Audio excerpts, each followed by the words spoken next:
everyone, and welcome to the latest edition of the Back of the Playbook podcast. I'm your host, James Nichols, and as always, the boys are here with me, Gareth Evans and Stuart Cole. How are you both? Yeah, great. Atlanta lost, so I have to sit here again. Absolutely buzzing to talk over another Atlanta ridiculous defeat. Let's do it. Yeah, we will get onto that soon enough. Week 7 of the NFL season is now in the books, and what a week it was. I think we'd all probably agree that it was the best set of games we've had this season. It's certainly made for an exciting Red Zone watch on Sunday evening. There's plenty to get stuck into on the field, but before that, just a couple of news stories to discuss first. So let's start with Odell Beckham Jr. Yet another season for the Cleveland Browns superstar receiver has come to a disappointing end as he was ruled out for the rest of the year with a torn ACL that he suffered not on an offensive play but trying to make a tackle after Baker Mayfield threw an interception. Stu, how does that impact the Browns going forward for the rest of the season? Well, I think the first thing to talk about there is the fact that he didn't get injured catching the ball as such or going up for the ball. It was chasing back a very early interception from Baker Mayfield and just got caught up in a tackle attempt. And yeah, just a weird one, but it's one of those ones where what does an ACL actually do apart from get injured and rule you out for 9 months? Just gets torn. So yeah, it's for Cleveland going forward. I'm not actually too sure how much of a massive impact it's going to have. They've been hot and cold anyway, and Odell Beckham has been hot and cold in not necessarily his performance, but on how much he's been getting the ball. He did have a massive game a couple of weeks ago, which we pretty certain I said could be where they could kick on. But then again, we get these inconsistent performances from Cleveland. So it's an absolute loss for them. Superstar wide receiver. It's going to put more pressure on the other receivers, and they're going to get double teamed more. Jarvis Landry, that's my point of view. There is he might not have been putting up the numbers, but his presence on the field just garners attention from the defense. So if you look at this weekend, they used a lot of tight end sets to get different players open, and if you just don't have a weapon that is often double teamed like Odell Beckham Jr. is, it just means that Jarvis Landry, for example, is going to be on the receiving end of those double teams. So can he put up the numbers that he has been doing so far this season? Probably going to make them push more into the run game as well. So going to make them more predictable. And they've got a great run game, but that's probably because a lot of the threats elsewhere. So I think it's just going to overall restrict what they can do. But they've been so inconsistent for me anyway. Not really sure. Yeah, I mean, you could tell that it was he thought it was a bad one straight away. So yeah, we'll see how that goes with the Browns. Our second news story of the week involves two wide receiver sign-ins. One a lot more controversial than the other, with Antonio Brown joining the Tampa Bay Buccaneers on a 1-year deal in what Bruce Arians has called an insurance policy is you can't have enough good players. This one is highly contentious throughout the NFL world, so Gareth, give us your thoughts. Well, this comes back a little bit to what we were saying about Le'Veon Bell signing for the Kansas City Chiefs, and that is, which Antonio Brown are we going to be seeing down in Tampa Bay? Are we getting the Antonio Brown that was part of the Steelers' 3 deadly bees, which tore the league up a couple of seasons ago, or are we getting the Antonio Brown who essentially forced his way out of what was then Oakland and is now Las Vegas for the Raiders, and throwing his toys out the pram and generally essentially getting fired by the Raiders for actions contrary to team philosophy, or whatever the polite way of phrasing it was that they used, and then went to the New England Patriots and again wasn't able to perform there. Was there only one game he played for the Patriots, wasn't it? Yeah, the off-field indiscretions kicked in. So people with much more inside knowledge than I have are saying that he's matured and he's grown up, but it's basically his last chance. So if he wants to have a serious go at being an NFL receiver again, this is it. He's been given a lifeline. If he grasps it, he's on a potential Super Bowl winning team. Yeah, I think that's the key. Like the talent, obviously there, and obviously what he was doing on the training ground with the Patriots was enough to convince Tom Brady that he wanted to get him to join the crew in Tampa. So I think a lot of what we've just said about the negative effect on Cleveland, maybe this is another positive for Tampa, that you can have another threat on the field who people are going to be looking at. Hasn't played for a while, but still a big name. He's still a big time player, so it's going to provide more options on offense. They can probably rotate out more, which means more other people are going to be fresh. Pretty much the same as Kansas City, really. You say big time player, I would say big time risk. Yes, Tampa absolutely. Bay are rolling. They are winning games with relative ease. They've got a defense that is one of the probably top 3 units in the NFL. Do they need to bring in a player that is a potential disruptive influence within that locker room? Exactly. I mean, because you've got such a good team ethos probably going there at the moment with the way they're performing, and bringing in someone like Brown, who obviously he's getting signed now because he's been suspended for the first 8 weeks of the season after his off-field transgressions that included criminal allegations. But he still, as well as that, he's still got a civil sexual assault lawsuit pending as well. So you just fear that it might go, it could go sideways at any point. One thing it does show is that Tampa are absolutely all in here. That any opportunity to pick up a player to make their team better. They did it with Leonard Fournette off the bat earlier in the year. They've done it with Brown now. They obviously have seen enough of what they've done in the first. They've picked it up massively recently. They're just going to go all in any way to try and make this team better. Is what I think this move suggests. Whether or not it works or not. Absolutely, I just question it, and we could be looking back, and he's just caught the winning touchdown in the Super Bowl, and it's the greatest decision that Bruce Arians has ever made. Or we're looking back in Week 11, and he's been booted out of the league again, and nothing gained. But I think that, like you say, the window for the Bucs to win with Tom Brady is small, so it's a risk reward that they're taking now. Yeah. Probably one of the smallest windows. We often say teams are in win now modes, which is often driven by what they've drafted and when contracts are coming around. This one is on. They've got Tom Brady. They've started well. They don't know how next season might go, so they're just going for it this year. They are. I think that the biggest question is around the ethics of signing Antonio Brown. So I just wanted to bring attention to a quote from Chris Wessling of the Around the NFL podcast, who we send our best wishes to as he continues his second battle with cancer. We're all rooting for US.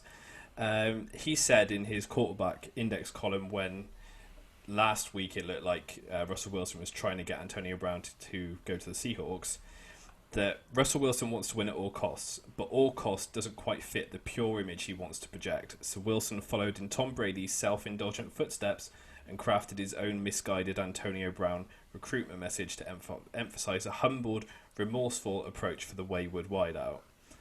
This is a farce, of course, and Brown's behaviour has been noteworthy in particular for its extreme lack of accountability, empathy and contrition. So that's quite damning of Antonio Brown, but I think there's quite a lot of people in the NFL community who would probably agree with that. Yeah, and you can't have any arguments with that if you are Antonio Brown. He hasn't showed any contrition. The way he left the Las Vegas Raiders was disgraceful, and as you say, he's got this civil allegation against him. I mean, if that allegation gets proven, he won't play in the NFL this season. He will be on the commissioner's exempt list immediately. He will indeed. So another wide receiver who's signed but has been out of the game for a different reason is Des Bryant, who has, as of a few hours ago, as we record this on Tuesday, found himself on the Baltimore Ravens practice squad. What do we think of this, Stu? Interesting one in that Des has been out of the league for was it two years now? Correct me if I'm wrong. Again, it's just we're coming up to trade deadlines. Won't be able to make, obviously not a trade, but it's just do the Ravens really need him? That would be the question I would ask you two. I would say if you're Lamar Jackson, you're pleased, because I'm going to sound like a broken record, but if you've got 2015 Des Bryant coming on board with the talent that he can show, you are elevating your team as a contender for a Super Bowl. You are. I mean, did he even play a game for the Saints before he got injured? I can't remember if it happened in training or in a game. I know it was a very short-lived spell. But after going from Cowboys to the Saints, it was then to his bad injury. But yeah, he's younger than you think as well. I think he's 31. Is he? Or maybe slightly older than that. But yeah, it's if they can get the past Des Bryant back, then that's just another thing for the Ravens to bring it every team each week. And it's got to be a no lose for the Ravens, really, isn't absolutely. it? Absolutely. There's no real downside to this move. If it pays off, it pays off. They maybe haven't had the stellar start that they have in previous, like last year, maybe. And they see it as an opportunity to add another string to the bow, and can't really see any negative to it. So it's probably just chuck a load of darts at the board and see if they land. Look, primetime Des Bryant is better than any receiver that the Baltimore Ravens have right now. So if he's back to that form, he has improved that roster for, as you say, a very little risk. Yes, yeah, very much on the low risk end, that one. So that's, one to watch. And with that, let's get back to the on-field action and dive on into the thrilling weekend of football we had. Two of the remaining unbeaten teams clashed in Tennessee, though the Steelers did their best to throw away a 24-7 lead with Big Ben throwing 2 interceptions. They clung on as Steven Gostkowski missed the game-tying field goal with 2 minutes and 35 seconds left on the clock. Stu, what did you make of this game of two halves? Game of two halves, because they're playing the Tennessee Titans, and this is how Tennessee play, and it's also how the Pittsburgh play. So it was probably always going to end up this way. I believe I said it was going to be a Pittsburgh win by 3, and hey, it was Pittsburgh win by 3. Yeah, I was pleased to predict that one as well. Well done, Stu. I think the reason why that happened was because we've got this Steelers defense, which is performing very well and has been allowing their offense to get a lot of snaps on the field in the first halves. Then they've got this ability to let the other team come back towards them. But then the way that the Titans play is they run Derrick Henry at you, or the first half, you get absolutely knackered. And then what we all know happens to Derrick Henry happens in the second half, and he gets in the end zone. Steelers did really well. They absolutely bottled Henry up, but it just eventually showed. And that's how Tennessee got back in the game and were able to get down the field quickly. So I think it was actually, for once, played out kind of how you expected it to play. A lot of easy quotes on Steven Gostkowski. He's had some misses this year. He's always had some hits. It's just 2 good games. I think the last few weeks for the Titans, it's caught up with them. Heavy schedule, and they couldn't quite get over the line this time. Yeah, that was my thought. This was their 3rd game in 13 days. Yeah. So it's understandable for them to come out looking a bit heavy-legged and maybe take a little bit of time to get going. Little statistic that might mean nothing, as they normally do. This was only the 5th game in NFL history where undefeated teams had played in Week 7 or later. And on the previous 4 occasions, the winner had gone on to make the Super Bowl. So omens are looking good for the Steelers there. Also the best start for a Steelers franchise since 1978. So, again, omens looking good. The last undefeated team in the league now. They are sitting there by themselves. Next up, 2 NFC South teams came together with the Panthers and the Saints in New Orleans, and they brought some great football to us in a game which the Saints won by 3 as Joey Sly missed what would have been a record-breaking 55-yard field goal attempt. It dropped by all of a yard. Gareth, give us your thoughts on that one. Yeah, yet again, the Saints' defence made the single play in the game that it needed to, getting a sack on Teddy Bridgewater to make a 56-yard field goal attempt a 65-yarder, and they won the game by a yard, essentially, with where the kick dropped under the bar. But this was much more of the Drew Brees that we expected to see this season. very neat and tidy, completing a lot of passes. He completed 29 of his 36. Just did enough to dice up Carolina, who, by the way, it's not all doom and gloom for Panthers fans out there. Teddy Bridgewater was also very efficient running this offensive scheme that Matt Rule and Joe Brady have been dreaming up. He's gone over 250 yards and a couple of touchdowns, looking pretty neat and tidy about it. It was just the Saints had that little X factor in Alvin Kamara. You think that Christian McCaffrey, the Panthers X factor, was missing, and I think that ultimately made the difference. Yep. Yeah, you absolutely hit the nail on the head for me there, Gareth. Alvin Kamara, he's absolutely flying at the moment, and you can see why maybe Drew Brees hasn't had the best of starts.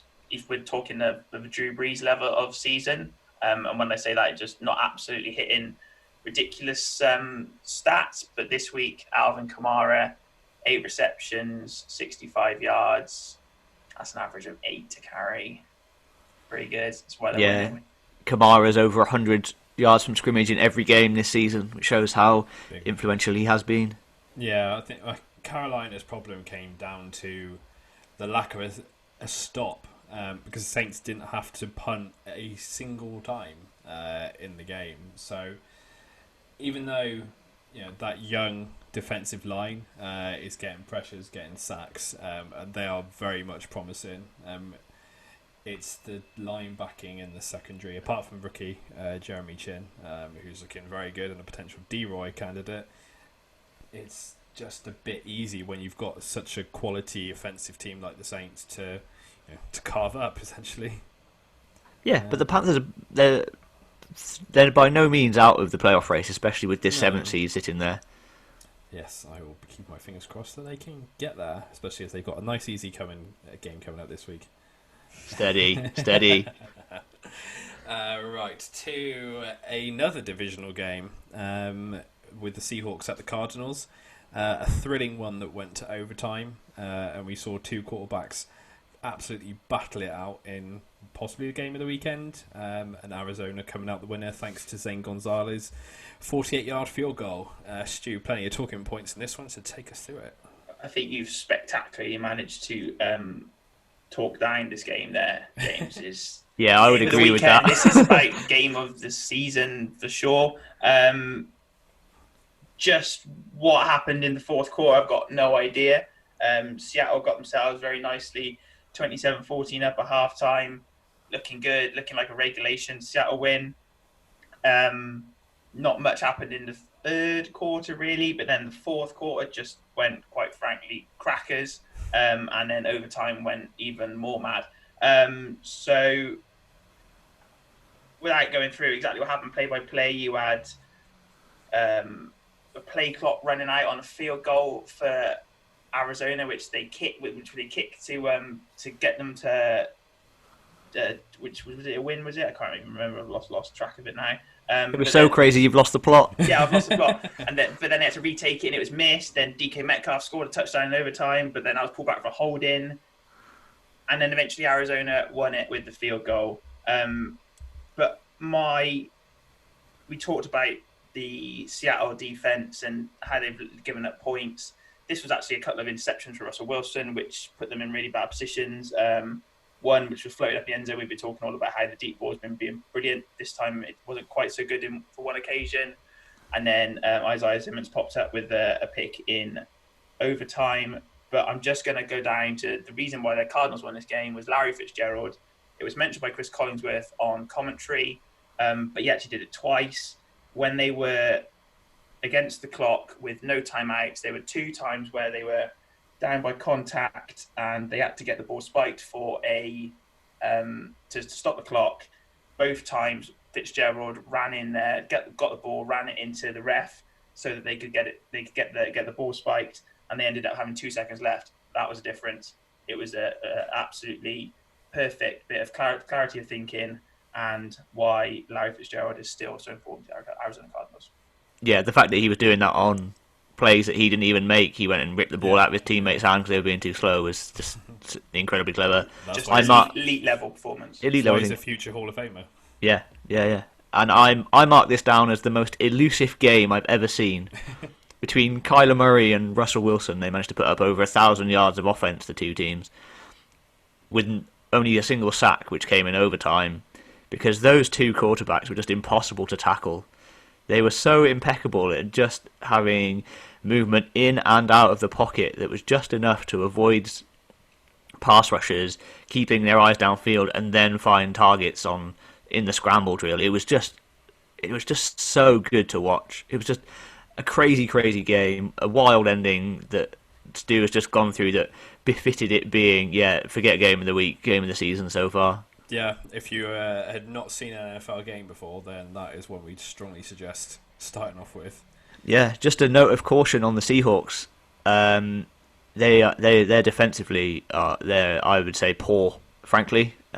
Maybe as poor as they've ever been under Pete Carroll. Yep. And it will cost them games like this, and it will cost them a Super Bowl. If they were to make the Super Bowl, it would be the worst performing defense that has ever made a Super Bowl. That would be killer. Kyler Murray had the day.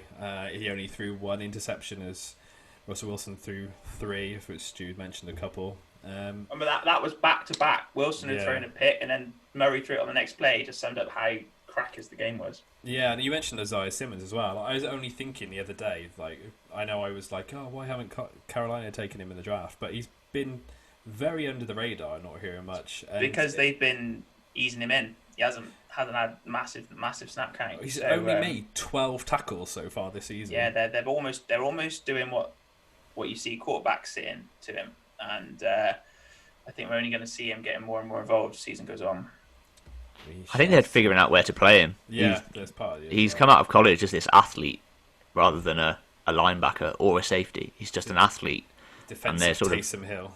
Yeah, and they've got to figure out how he plays. Yep.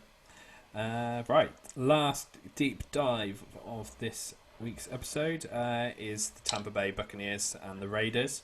The Bucs storming to a win with Brady looking like the Brady of old, including a very nice deep pass as well, which we haven't seen for a while, and 4 passing touchdowns. It was another big night for the Tampa defense as well, led by Devin White. Gareth, what caught your eye in this one? Well, what caught my eye is that Buccaneers defense is just so damn good. It is, yeah. This game came down to a little sequence in the third quarter. Las Vegas scored a field goal to make the scores 24-20 to Tampa Bay. Off the back of that, the Buccaneers drove down the field 11 plays, 67 yards to extend their lead to 31-20. First play of the next drive, interception. Here you go, Tom Brady, have the ball back right outside the Las Vegas end zone. Immediate touchdown 2 plays later. All of a sudden, a 4-point game has become an 18-point game, and it's been put to bed. And it's just based on the strength of that defense and the fact that they will generate turnovers from anywhere. Yeah, same thing happened in the first half as well. You had 2 punts by the Raiders, sandwiched by 2 touchdowns for the Buccaneers. And if you're going to give any team that amount of possession, or not doing anything on your possession, which is forced by that Tampa defense, then Tom Brady is going to punish you for it. If you're going to keep getting him on the field, then just don't really. That defense is just now the perfect complement for that Bucs offense. Yeah, absolutely is. And the Raiders had they had question marks about how many of their O-line would actually play after they had some COVID disruption in the week.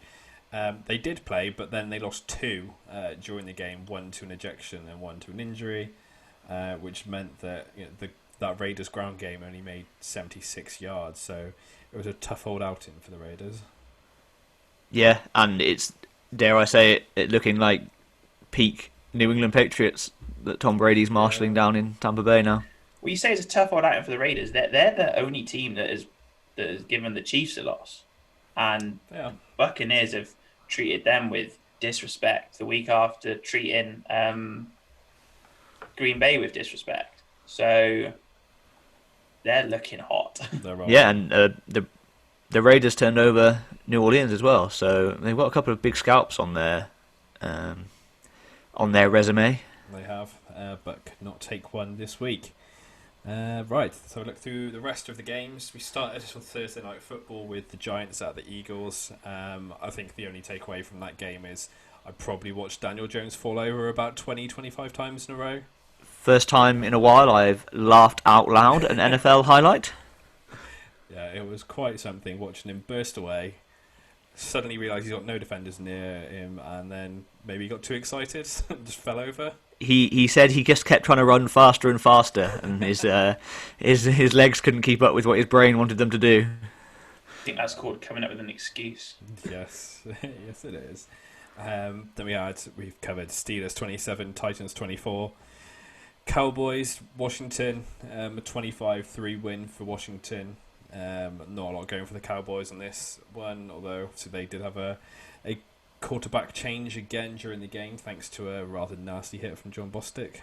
Their game was well over by then, though. That is not an impact. The impact is the fact that there is no defence in Dallas.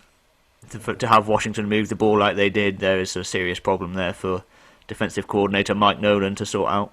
Yeah, it's fair to say that luck is just not falling Dallas's way, apart from a game in Atlanta. But yeah, that game was well and truly gone by that point. It was. The next game, Bills 18, Jets 10. Not a scoreline I saw coming. And a lot of field goals for the Bills. Yeah, just a game where they looked a bit out of sorts. Josh Allen is not showing. I put Josh Allen in my fantasy team. I was grateful for you playing Josh Allen against me this week. Just can't quite get your finger on it. Josh Allen is just not at the same level he was for the first 4 weeks. Nope. I think this one might be an isolation. This just looked like a team that knew it was going to win, and it doesn't always happen. It usually does by the end of the game, but for a lot of that game, they just weren't really doing a lot. It looked like a team that was rolling into town expecting a W. Yep, they got it, but not quite by as many points as I predicted. Panthers 24, Saints 27. Green Bay Packers got another win. 35-20 victors over the one-win Texans. Yeah, Aaron Rodgers carving it up. He did indeed. Yeah, response game from the Packers. We knew it was coming. We did, yeah. Then the Battle of Ohio, and another quite good game. Browns 37, Bengals 34. Yeah, talk about crazy fourth quarters. 5 lead changes in the fourth quarter in this one. The final one being 11 seconds to go, and Baker Mayfield threw his best pass of the day to the back of the end zone. This is what I mean. Hot and cold Browns. They can do it. Just do it every week, please. This game was a microcosm of that. Baker Mayfield started this game 0-5, no completions on his first 5 attempts. The remaining 22 pass attempts that he had in the game, the only incompletion when he spiked the ball to stop the clock late in the fourth quarter. Yeah, kind of very. If you want to watch what the Browns have been like for the last couple of years, then watch that game. Next on, the Atlanta Falcons found a new way to lose, going down 22-23 to Detroit as they scored when they didn't want to, Gareth. Yes, not often you can see a photo of an opposition player pleading for the referee to give the opposing team a touchdown. But that's what the Detroit Lions did. They basically knew that if they gave Matt Stafford the ball with a minute to go, it would be enough for that hilariously porous Atlanta defense to give up the touchdown they needed to win the game. Yeah, I actually think it's easy to make the same old comments we had before on this one. I worry a bit for Atlanta in that you can have about a minute left on the clock for Matt Stafford, and basically they convinced themselves they were going to lose the game. This is just a team which is so low on confidence. I don't actually like to see it, to be honest, because you saw the look of like desperation almost on Todd Gurley's face when he realised by scoring a touchdown he'd done the worst possible thing he could have done. It was almost like as an entire organisation they knew they were going to lose, and the odds were still stacked in their favour. So just by the fact that what happened, it's kind of like they're just expecting it now. Yeah, like Atlanta, arguably, you change 3 plays this season, and they're 4-3 instead of 1-6. They're not a bad team. They're just now used to losing, and it just got to snap it really. Yeah. As with winning, losing is a habit. Yeah, and Atlanta are absolutely addicted. They are literally now the epitome of a losing team. And also what it's done is every other team has got massive confidence, because even if you're somehow seemingly cannot win, you're playing Atlanta, the chances are you're going to. And you can see it's two sides of the coin. The team which is behind knows it's got a chance, and Atlanta know they can't hold the lead, and it only ever results in one thing. And I wouldn't actually be surprised if it happened again, to be honest. No, well, hopefully it does happen again on Thursday night. Buccaneers 45, Raiders 20. We've spoken about Jacksonville Jaguars 29, the Los Angeles Chargers 39. Justin Herbert putting in his best performance so far, I think.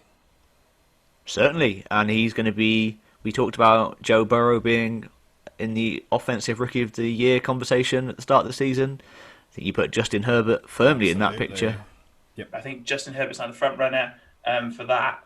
I think I saw a stat earlier where it was only one other player has gone over 250 passing yards in their first 5 games, and that is the man who just got a $500 million contract, Patrick Mahomes. So yeah, admittedly, the Chargers have only won 2 games. So they've got to start. They've got to convert these really big forces to wins. But they've been playing some tough teams, and yeah, just excited to keep watching Chargers games, which probably wouldn't be something I would have said at the start of the season. For sure.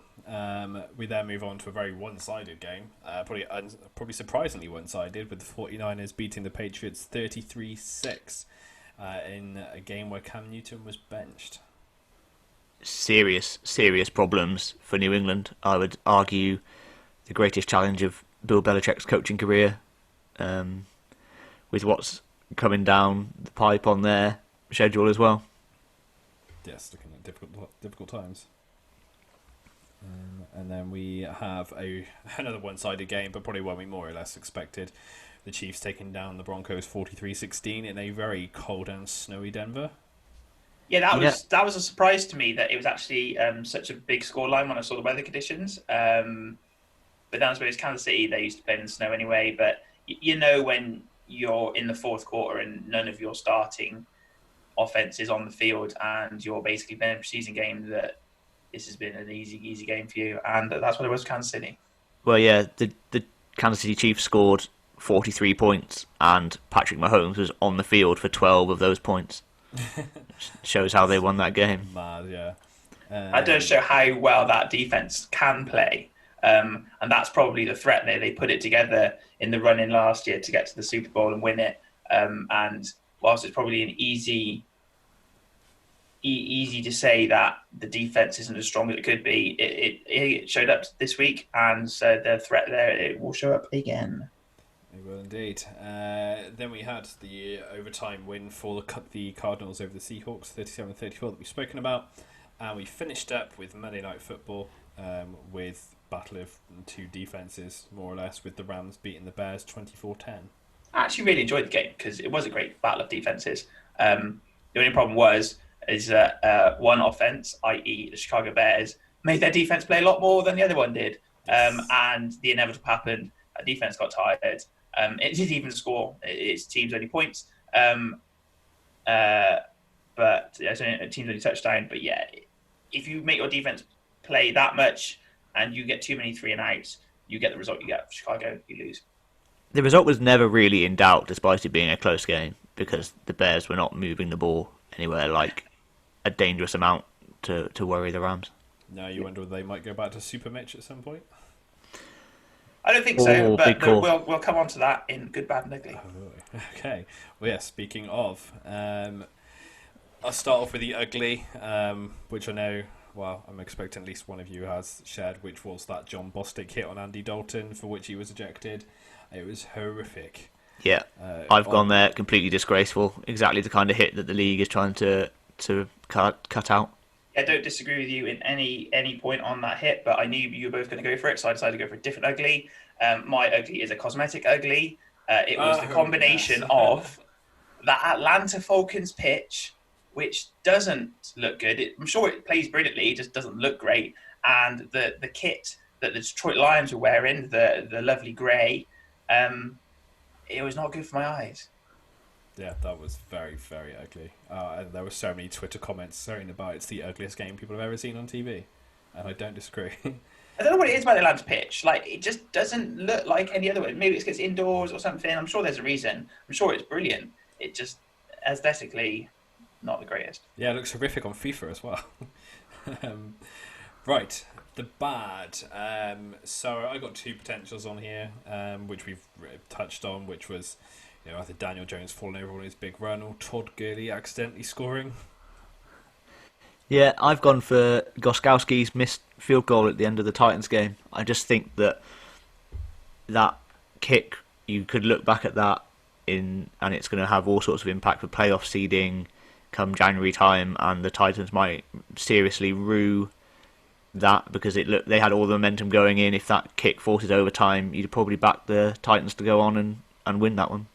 Yeah, agree with you there. However, my bad is a sequence of play, or a couple of them, between Dallas and Washington football team. Washington football team failed on 4th and goal and gave Dallas the ball back very close to their goal line. And I'm saying this because I predicted it at the time. I believe I said, James, you know what's going to happen here. Dallas could easily give up a safety, which is what they did. So, yes, bad play all round from the pair of them. And a little humble brag from Stuart Cole. Mystics too. Seeing too much sport and I knew what was happening. Right, so then that leaves us with the good. I got multiple here because I didn't know what you guys are going to pick. So, Gareth, you go first. Well, I used to do this at university, so I have gone with Johnny Hecker and his 5 punts inside the 10-yard line last night. I think you may have stolen something from Stu.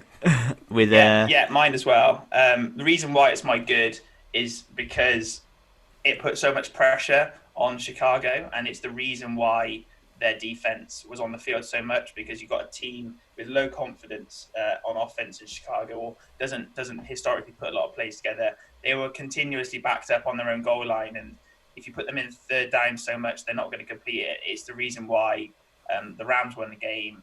A punter doesn't usually win games for them, but 100% Johnny Hecker was brilliant. Yeah, the Rams couldn't move the ball 20 yards, let alone the 90 that he made them have to do it to score touchdowns last night. It's hard enough for the best offenses to get out of in a backed up situation, and yeah, it just continually happened to the Bears. Yeah, it did. I had a couple of things, just individual bits of brilliance. So I had Kenny Golladay. He had 2 unreal catches against Atlanta. There was one where he was in midair, got absolutely smashed, but still held on to the ball. And then Denzel Ward for Cleveland sliding under a block to make a tackle. Yeah, I had that one. That was ridiculous. It was so good. All right then, I can't believe this one wasn't. I deliberately steered away from this one as I thought one of you two would have it. DK Metcalf with the hustle play of the season in the Seahawks Arizona game. Russell Wilson throws an interception in or on the edge of the Arizona Cardinals end zone. Buda Baker going. Oh, not quite gone because DK Metcalf has used his 40-yard dash speed to catch him and make a great tackle that ultimately saved a touchdown because the Arizona Cardinals went 4 and out on the ensuing possession. It was interesting actually why that play happened. I think it might have been referred to by Russell Wilson as well. The Seahawks rushed the huddle almost, and you could see. I think Tyler Lockett was subbed in, and he clearly didn't even have time to get to the huddle to get the play. And they snapped it so quickly after the huddle. It was basically never going to work. It was a very odd looking play, and yeah, absolutely massive effort from DK Metcalf to run it down. But yeah, very strange sequence of events. All right, it was, and that's last week's plays in the bag. So let's look ahead to next week. So our first preview, we'll start with an AFC North clash. Another one, and the 2 at the top of that division, the Steelers and the Ravens. Stu, how are you envisioning this one going? I've got my prediction here crossed out and rewritten about 3 times. I think it's going to be an absolutely quality game. I think the weather conditions in Baltimore might have an impact depending on what they are. But you've got the Ravens, who haven't had massive amount of tests so far. They lost to the Chiefs. They've had some big games, but they've also had some easy ones. And then you got the Steelers, who look pretty battle hardened to me. But then you got the Steelers, who have given up points in the second half. And I'm really annoyed that you've gone to me first because I can't see what you guys are going to say. Absolutely done me here. I could just see it being.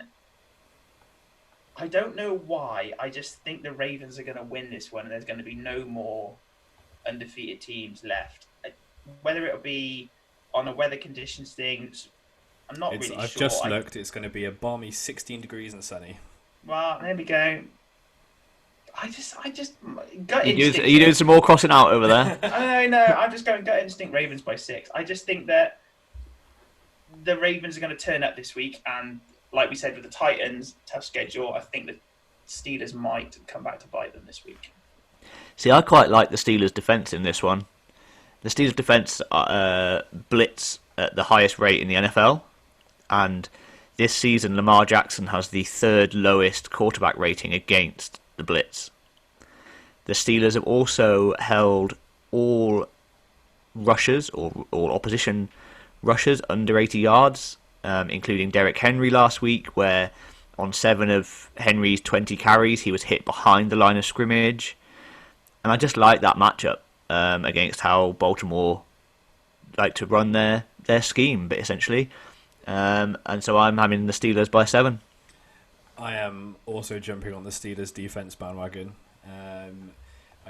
You mentioned some of the plays there, but when you've got TJ Watt flying around and smashing Derrick Henry behind the line of scrimmage multiple times, Baltimore are going to be, they're rested. They've had a bye week, but that Steelers defense is just too much for me. They are two very good teams, and I can see why, Stu, you change your mind so many times. Well, yeah, it's not necessarily the fact that the Steelers aren't a good defense; they're an absolutely brilliant defense, but they've still been giving up points, and I'm not sure whether, because all the reasons Garrett's has given, they're all valid reasons, and I can equally seem to be being wrong here, but then I can also see the Ravens are a team that play the Steelers twice a year. They know what's come in. They haven't hit their straps yet. I'm just wondering whether this is the game where they come off a bye and they just nail it. And that's the only reason why. I just think they might want to put a statement down. They were the hyped team along with the Chiefs coming into it this year. Steelers are now the only undefeated team. You can just see a bit of Baltimore fire here. That's what I think. Right, it's a Steelers by 7 for me. So let's hope that one goes well to give me some points back. Next game, an intriguing game due to it being Tua Tagovailoa's full debut and first start. The Miami Dolphins host the LA Rams, who've been steadily getting the job done and sit at 5-2 in the NFC West. Gareth, what do you think we'll see here? Well, welcome to Tua time, Miami Dolphins fans. I was looking at this game and I just trust Adam Gase that it's the right call to have Tua come into the starting. Brian Flores. Sorry, Brian Flores, wrong team, wrong AFC team. We don't trust Adam Gase with that. I do trust in Adam Gase to lose games. I was so confused then. Not going to lie. Sorry, apologies. That's a little slip. Brian Flores. I just trust Brian Flores as an NFL coach who knows what he's doing. So Tua must have been showing things in practice to have him make this switch when the Dolphins are still very much in contention for the playoffs this season. I don't think I would have picked the Dolphins to win this matchup, whoever they had at quarterback between Tua and Ryan Fitzpatrick. The Rams rank top 5 in sacks this season, so it's a bit of a tough introduction to the life of an NFL starting quarterback for Tua, I think. Miami do have the benefit of coming off a bye week, which will have allowed Tua to get more ready for this one, but my trust is in Aaron Donald more than in Brian Flores, I think, and Rams by 13. Yeah, that's it for me. It's just Aaron Donald, and I know it's really easy to talk about these big name players, but the stat that was on the coverage last night of the Bears-Rams game, Donald is the most double-teamed player in the NFL, and he's still getting the sacks. He's still causing the pressure, and he's leaving everybody else open, which means it's really, really easy for that Rams D-line for everybody else. You're not going to get double teamed. You can go and do your job. You do your job. You hit that quarterback, and that's what it is to me, because it's Tua's first start. They are going to be coming for him because they know it's going to be an easy way to get the win. And that's nothing on Tua at all. If your first start in the NFL is against this D-line led by Aaron Donald, then you're not winning. Rams by 7. Yeah, I mean, I expect it to be a Dolphins team that are quite eager, but they've got that lean, mean defense coming that we've just spoken about.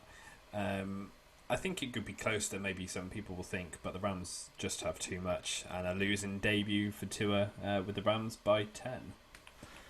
Yeah, and the Rams offensively definitely picking up in recent weeks. Yeah. Yeah, no, actually, I don't think it's just anything on the Dolphins. I just think they're going to be playing a better team, and a team which is perfectly suited for this game. New quarterback in with their offensive line. Any sort of slip up is going to be punished. And that's how the Rams will win this game. Lovely stuff. So then we get another divisional matchup with an NFC West game with two old rivals. The 49ers travelling to Seattle, eager to make up for lost ground in the close division they currently sit bottom of. Stu, who is coming out on top here? I'm really liking what the 49ers are doing at the moment. They had a big win this week.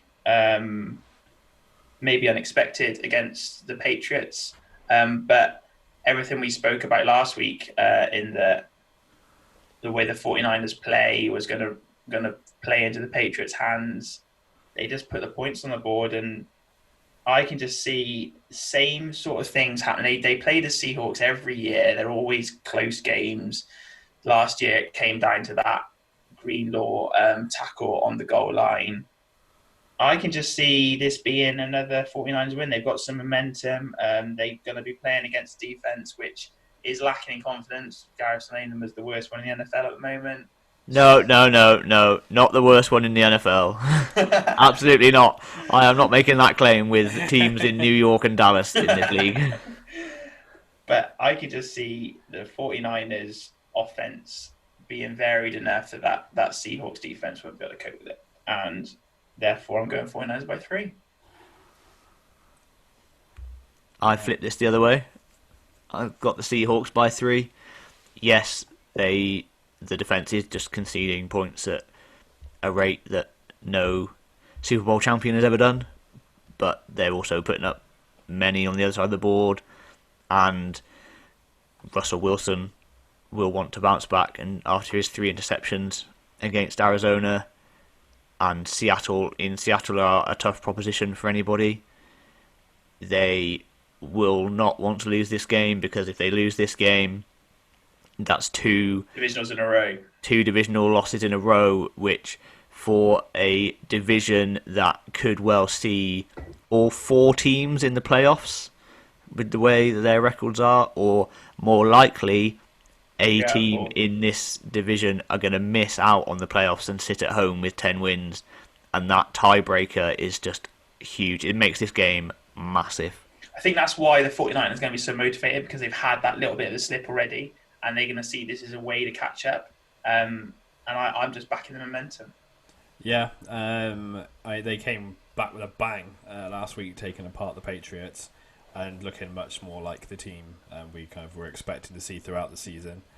The defence that's being led by Fred Warner at the moment, and he's being talked about as a Defensive Player of the Year candidate, is going to be a tough challenge, and I am joining Stu on this one, and I'm going to go 49ers by 3. Well, look, the fact we've all picked it by 3 points either way shows how closely matched we think these sides are, and how much of a good game it should be on the weekend. It should.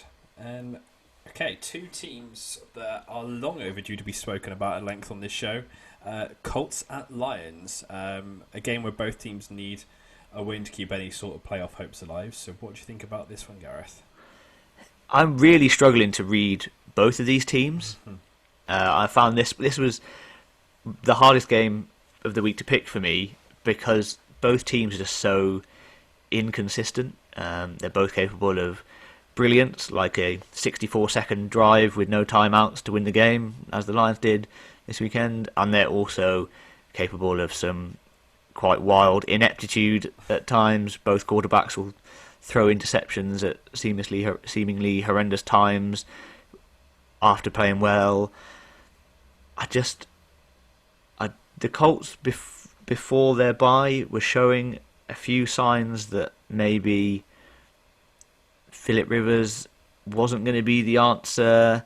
There's rumours that sort of completely unsubstantiated that Jacoby Brissett was even being looked at coming in to start for Rivers. I don't like that sort of chatter being behind a team when they've brought in a veteran guy like Philip Rivers to do them a job and get them to a Super Bowl. So I'm going to take the Lions by 3 here. Okay. See, I've just gone Colts by 6 here. Just because I went for they're currently statistically second best defense against a team that's only just gotten a win in Atlanta.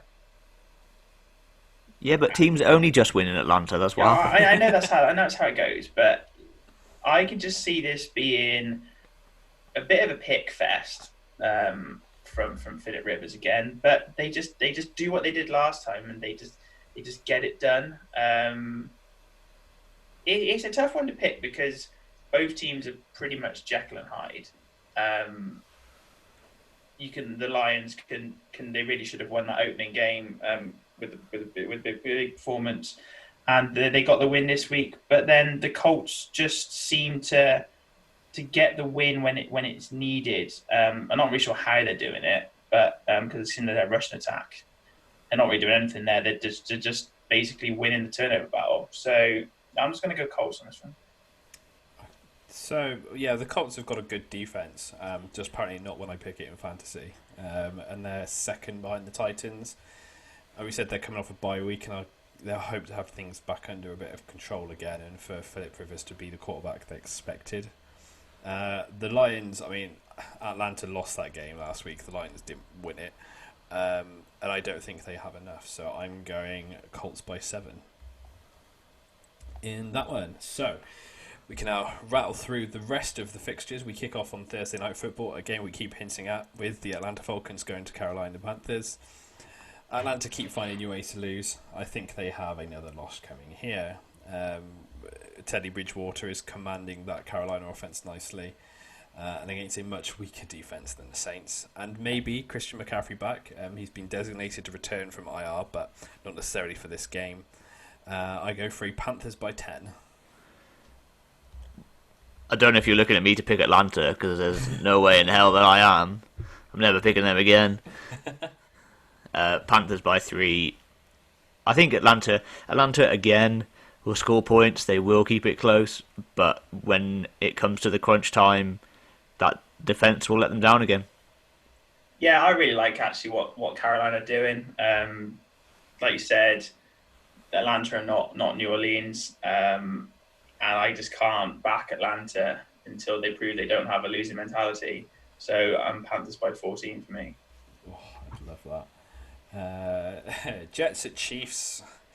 Again, as with the Jets, we never really need to talk about them much, and they had a bit of a ball fest with the Bills last week. I'm hoping the annihilation I predicted last week will maybe have more of a chance of happening this week, and go Chiefs by 24. Yeah, I don't think it's going to be annihilation purely because the game's going to be done and dusted for the Chiefs, and then Patrick Mahomes are going to be sat on the beach again. So yeah, just Chiefs by 14 for me. I just can't see any other result. You'd be a brave or a stupid person to pick against the Kansas City Chiefs in this one. I'm with Stu. I think it will be the Chiefs' second string out there in the fourth quarter, and they will win by 17 points. Cool. Vikings at Packers, a game which earlier in the season we thought might have been a key battle. Instead, possibly a bit of a damp squib with the one-win Vikings coming up against the Packers. I think the Packers just going to have too much in this one, and I'm going Packers by 17. Yeah, I'm just going to continue my theme of being seriously disappointed in the Vikings and go back to something I said on our Week 1 preview when I said I was really disappointed that this game was so early in the season. And then Gareth replied by saying, but it's great, we get it again. Brilliant, we've got it now. Here it is again. The Packers are going to win it. Packers by 10. The Minnesota Vikings have conceded 27 points in the last 4 games, and all of a sudden, leading MVP candidate Aaron Rodgers is rolling into town with a fully fit Devontae Adams. Packers by 14 for me. Lovely. Raiders at the Browns. The Raiders were hassled and harried by that Tampa defense last week. We'll be hoping for a more inconsistent Browns team to turn to play against. Obviously now missing Odell Beckham Jr. I think it's quite a hard one to predict, but I'm going with the travelling side and the Raiders by 7. Well, it's a bit like the Colts-Lions game in that both these teams have their inconsistencies. Yeah. And I have also gone for the travelling team, the Raiders, but to squeak one by 2 to get on I think the Browns will be on the wrong end of another topsy-turvy fourth quarter. Yeah, I'm going to make that 3 and out in favour of the Raiders. I mean, who knows what's going to happen in this game, quite frankly, because you've got the Raiders who turned over the Chiefs, got absolutely pummeled by the Bucks. Their fault or not really sure, but there were turnovers again. Then you got the Browns. I mean, you don't know what Cleveland team's going to turn up, and not even until they start playing, like Gareth pointed out for this week's game. So for a team that's lost its superstar, playing against a team which is good enough to beat them, I'm just going to back Raiders by 3. I can't see the Browns doing this one. It's got all the hallmarks for a potentially entertaining game. Probably for the wrong reasons as well. Well, yeah, both teams like to concede points. They both concede over 30 and both score nearly 30. So back the 30-all draw. It could be entertaining if nothing else. Titans at the Bengals. Titans will be sore. Not just after the amount of games they've played in the last 13 days, but after losing against the Steelers and losing their undefeated record. So they'll want to get it right against what's potentially an exciting Bengals offense. It could be close, but equally, if Titans get it right, then they'll get a win. So I'm going Titans by 10. It's going to be the same as every other Titans game, in that they're going to wear the team down and win it in the second half, probably in the fourth quarter. Bengals' strength in their defense is their defensive line, but it's happened to better teams than them, and the Titans' rushing attack will stress that defense, and Ryan Tannehill and Derrick Henry will have fun in the second half. Titans by 14. Yeah, the Titans aren't quite as one-dimensional as they're sort of stereotyped to be. Tannehill is putting up some pretty good numbers. I think they'll have too much for Cincinnati, and I've got them winning by 10. Okey-doke. Patriots at Bills. Patriots were bad last week against the 49ers, and that threat of benching is still looming over Cam Newton's head because he knows he's only a few bad performances from getting put back there. They want to get back on track, but equally so will the Bills because they're probably going to be disappointed with how they won against the Jets. I'm going to back the home team, and this one I'm going Buffalo by 7. I think this is going to signal the change of an era in the AFC East. I think the Bills are going to want to lay a statement down. This is going to be an absolute beatdown. I can just sense that Buffalo haven't played well probably for 3 weeks against Tennessee, Kansas City, which they lost, and then beating the Jets this week. And they're going to want to come out and they are going to say, we are the dominant team in the AFC East. New England, your time is over. And I think they're going to win by 21 points. Ooh. Yeah, this is the stereotypical passing of the baton, and it's going to happen this weekend. I just don't think there's anything the Patriots can do about it. They've been bad on offense 2 weeks in a row. The Bills have been pretty bad 2 weeks in a row. And yeah, their motivation level in Buffalo is seriously high here to end all those years of pain. And yeah, Bills by 10 for me. Just a little one. If you wonder if Bill Belichick is missing Tom Brady, the quarterbacks in New England have combined for 3 touchdowns against 11 interceptions this season. Oh, that is a painful old start. Doesn't make good reading for New England. Chargers at Broncos. Justin Herbert is playing lights out football at the moment, and I think he's going to have another good day out in Denver in what is not going to be a snowy weekend this time around. I think they just have too much, and I go for another impressive performance and Chargers by 13. Yeah, same for me. Herbert's going to keep doing his thing. Chargers by 14. Well, I've got it a bit closer. I've got Chargers by 2. The reason I flipped between the two teams is Drew Lock is not throwing touchdown passes and Justin Herbert is. So I think he will guide his Chargers to his second win. Fair enough. Saints at the Bears. The Bears' defence brings a stronger challenge than the Panthers one did last week against those Saints. But Chicago are so lacking on offense that having a good defense isn't going to be enough, especially when you've got Breeze back and firing how he can. So potentially close to begin with, but then the Saints stretching out and winning by 14. Yeah, I can't argue with that at all, to be honest. Yes, the Bears have got a brilliant defense. It's outstanding. It's truly outstanding. But there's a reason why they're the most penalised defense. I think it's because they're on the field too much. The Bears offense, the reason why they were winning games was they were doing a little bit, enough to get them in the games. Yesterday they did nothing. So I just cannot pick the Bears, no matter how much I like the Bears, because of their defense and what their win losses at the moment. I just can't back them against the Saints, because if you're not scoring, you're not going to beat New Orleans. And Saints by 10. Yeah, nothing more to add. Saints by 7. Clean sweep. Cowboys at the Eagles, a game containing two teams who famously hate each other, but both currently sitting on 2 wins in the NFC East. Andy Dalton's in concussion protocol, so I don't know if we know he's going to start yet. And I think the Eagles have enough for this sorry Dallas defense. Philly by 14. Agreed. Eagles by 14. My NFC East stat of the week.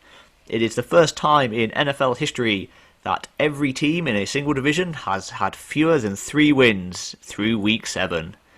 Absolute ineptitude, but the Cowboys have got problems across the board.